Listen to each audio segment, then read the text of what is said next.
than last weekends when there were some thrilling contests among the local drivers.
I am Venus T. Miller.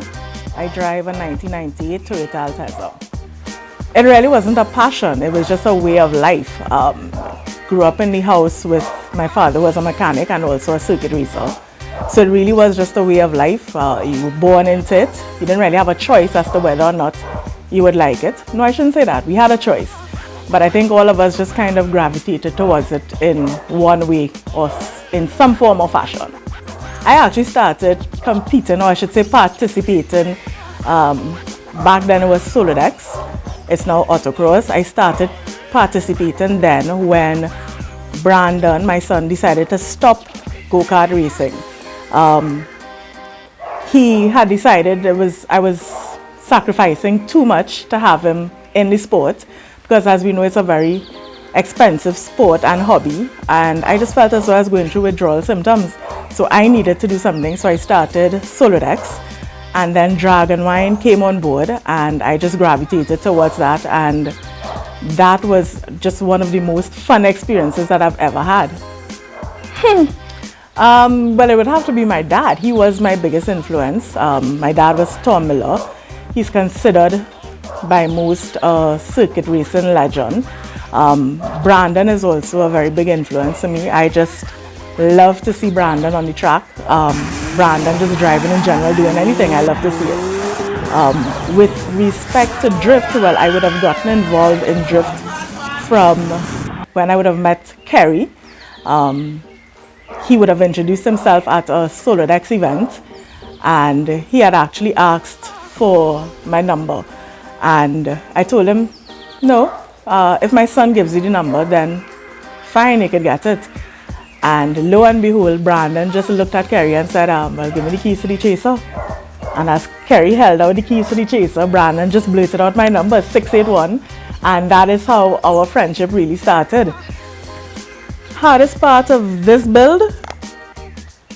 There is no hard part about this build. This car is basically stock. So there is no real hard part about the build. It's basically a stock car. This is my daily driver. I go to work, I do whatever else I want to do with it. The car is just really a fun car to drive. Anybody who would have ever driven an Altezza knows that it's a fun car to drive. So that's what I like about the car. You can't use hate and car in the same sentence. That just does not work. What could be better is more horsepower, because like I said, the car is stock.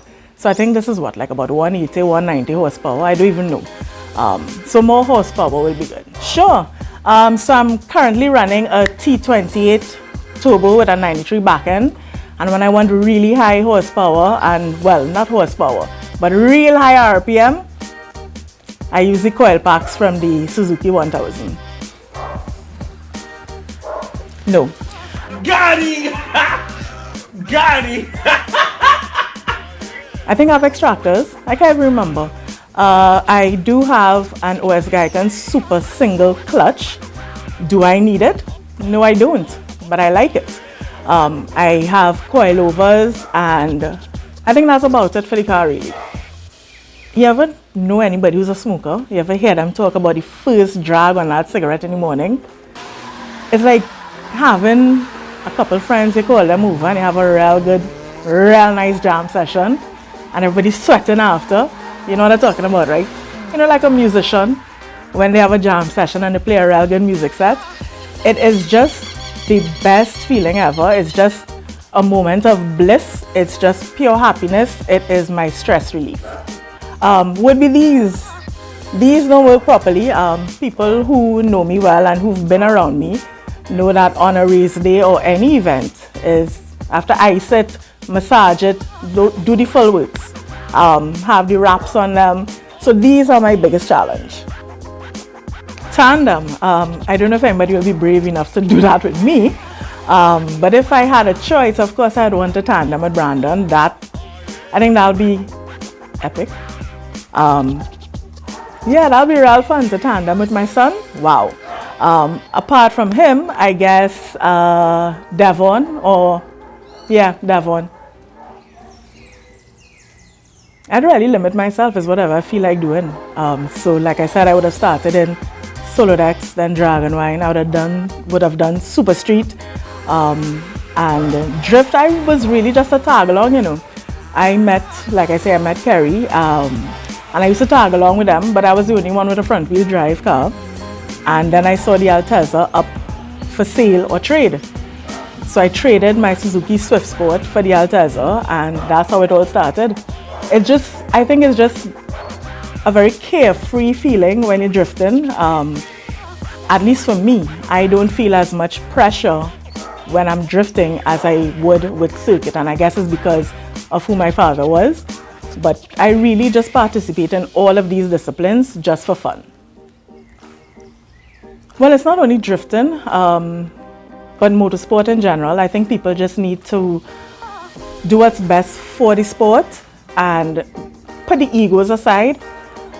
So we really just need to come together and determine whether or not we really want to do what is best for the sport and just put plans in place and get it done. Unfortunately, when it comes to sponsors, unless they know you, you don't really attract them. So people have to know you to want to sponsor you. And actually, while I'm sitting here, something just came to me.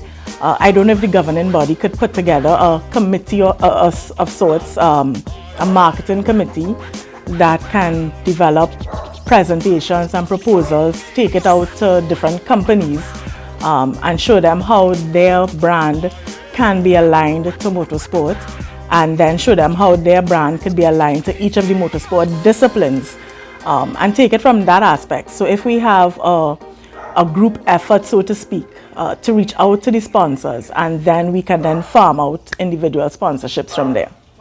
Do you see me looking at you over my glasses?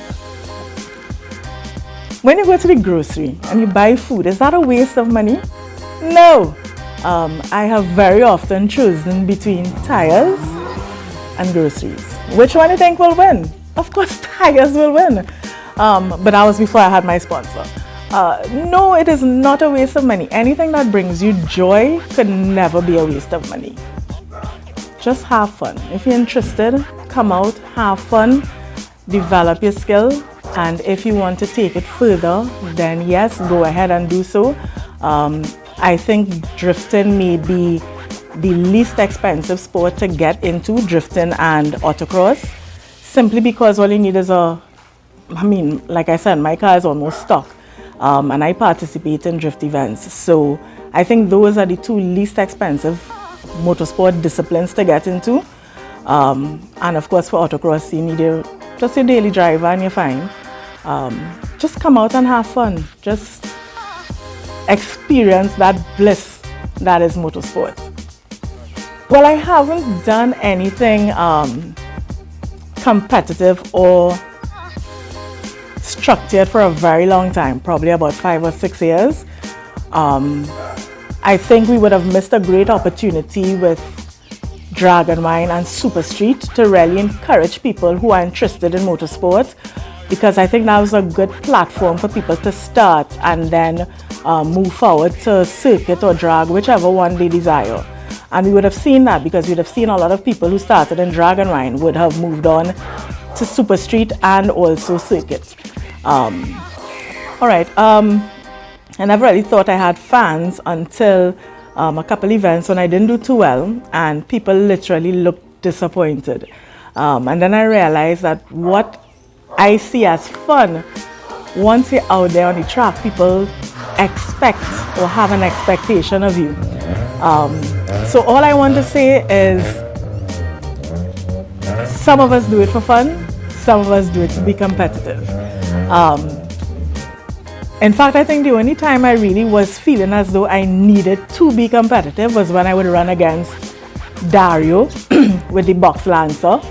Well, he had the box lancer then, because he used to look at me and say, "Hey girl, how you gonna look if you beat me?" Negative. So I really used to push when I was running him, just to see his face when I was close to him. But I think people need to just forget about the people who are looking on. If you're interested in it, come out, participate, be a part of it. And of course, when you're driving, whether on the road or on the track, gender nor age matters. Once you are behind the wheel of a vehicle, you're expected to be in control, full control of the vehicle.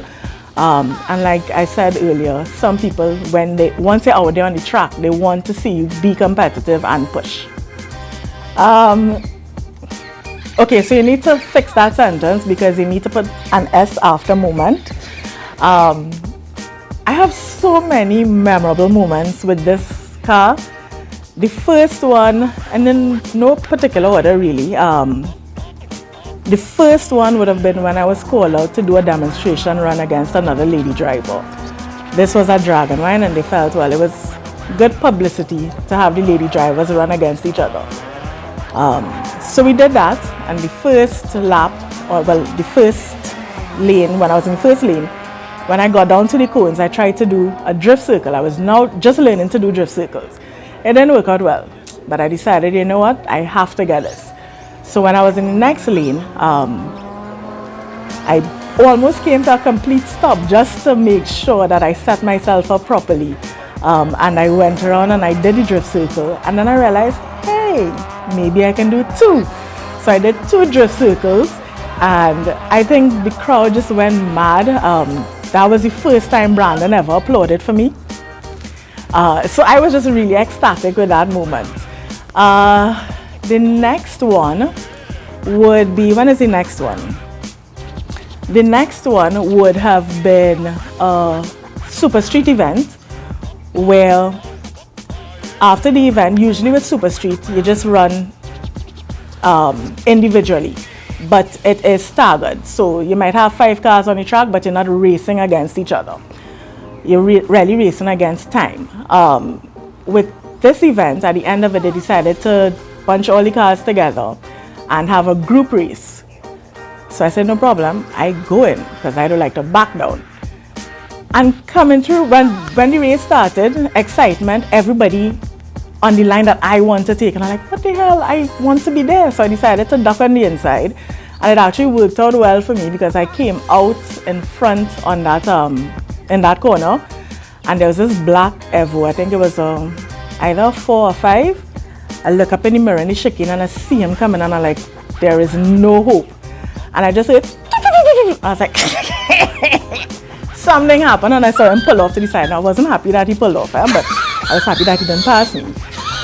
And that race, I think I led for the majority of the race, and coming down to the last lap, last corner, look up in my mirror and I saw this red Evo 10 coming, and I'm like, oh my gosh, there is nothing I can do to stop him. And then the evil twin on this side said, girl, close the door on him. And I was just about to close the door, change my line and close the door, and then the saint on this side said, miss, remember you have to go to work with this car in the morning. If anything happen, you have no way to get to work. And so I was a bake, and I did not close the door on him. So when we came out of the corner, I could feel him. I didn't even want to look. I could feel him on the side, and I know he was passing. His father, Bunny Prasad, was actually standing on the straightaway, jumping up and down. But I was so happy and pleased with myself. I thought he was excited for me. But I know very well it was for his son, who was just about to pass me. So that's memorable moment number 2. The third one would have been a night event. So Titasa would have had a circuit event, and they invited the Super Street competitors to come up. Again, everybody's going to be lumped in one race, and it was just that one race you're going to do. And I am on the grid and I'm saying, but wait a minute, my car is the slowest one here. I am seeing men with cars that 250 horsepower, 300 horsepower, 430 horsepower, four-wheel drive. And I say, look, you know what? My only aim right now is to make sure that I finish. So the race started and I literally felt as though I was reversing. I'm on the grid and I'm like, what the hell? Everybody else is passing me. But I say, I'm not giving up. So there I am racing, chugging along. And when we got to the hairpin, I saw Shane Allen went far left in his blue Evo. Then next to him was Amir in a white Evo. And I was like, they left a space for me on the inside. So I duck on the inside. I was very pleased with myself because I know I passed Amir. And then all of a sudden I hear, oh, and then I was last again. So that didn't work out too well. But I was really pleased with myself. My only aim in that race after that was not to be lapped, because Alistair Rahamat was in that race. And in those days, whomever was last, Alistair would surely lap you. And I think it was about the second or third lap, I saw him on the straightaway. Something had happened to his car. I wasn't pleased that something had happened to his car, but I was ecstatic that he would not be able to lap me. So that race went really well. At least I was very pleased with myself. The next day I asked Brandon, I said, you see when I passed them on the hairpin? And he like, wait. He said, I see it. So I was just about to call Dev. I said, Dev, but by the time I turn around, you was last. So I tell Dev, never mind, because I thought it was a figment of my imagination. Like, boy, you're supposed to be, how could you? But anyway, yes, so those were my memorable moments. Call outs. I have a couple people in mind. Stop it. Get some help. Okay, so first I'll call out anybody who is an enthusiast and wants to get involved. Just come and have fun. Don't be afraid. Don't let your egos get the better of you. Just come out. Ladies, come out, have fun. Just come out. My other call out, however, is Mr. Deniston Smith, aka Drift Menace. Now I know we would usually have a little conversation about coming back out at Menace, but I think it's time you get that S13 back out there. So you are my call out. And I'll just whisper one. I don't want him to hear me because I know he has other priorities now. But Brandon, please, Ogom, you know the joy that you give me when you're out there. So please come back out. Shout outs, shift performance. You know I'll never forget what you did. So you have a special place, Mitch and myself. Tezza Shop, Anthony of Tezza Shop especially. Regardless of the day or time, I can call Anthony if I need something and Anthony will just show up. He'll bring it for me, no questions asked. And I really appreciate that, so I need to say that. Lexum Diagnostics. I want to shout out Digital Justice, which is KJ. Also Confidential Garage Works, CJ, he handles all the work on Mitch now, all the mechanical work on Mitch. By the way, his name is Mitch, if you all didn't know that, right? Mitch. Who else do I want? Oh, all of the photographers. You all have truly contributed, to the motorsport landscape, and I really just want to say thank you. I mean, going all the way back to guys like Brian Franco, who would have been taking pics back in the day and then turned drag racer. Jared Wilson, a couple of the new ones that I've seen recently, something Alcantara, I don't know the first name. Then there's Sean Pear, he took some really good pics of Mitch, so thank you, Sean. Who else would I like to shout out? I would like to say, if I miss anybody, you know, fellas, all you know, they like to toot. If I miss anybody, I'm sorry. my sponsors, of course, Racetrack Wheels for the Saloon Tires, ProLube, TT, and Carba for the Amsoil products, and of course Drive Style Limited. I want to shout out the team at Drive Style Limited. They offer a very unique driver training program. It's one of a kind in the country, where they've married defensive driving techniques with a strong focus on vehicle control. You can follow them actually on Instagram, Facebook and LinkedIn, Drive Style Limited. And of course, I need to say a big thank you to FC Media. I really just want to thank you all for giving me the opportunity and inviting me to be a part of this wonderful series that you have.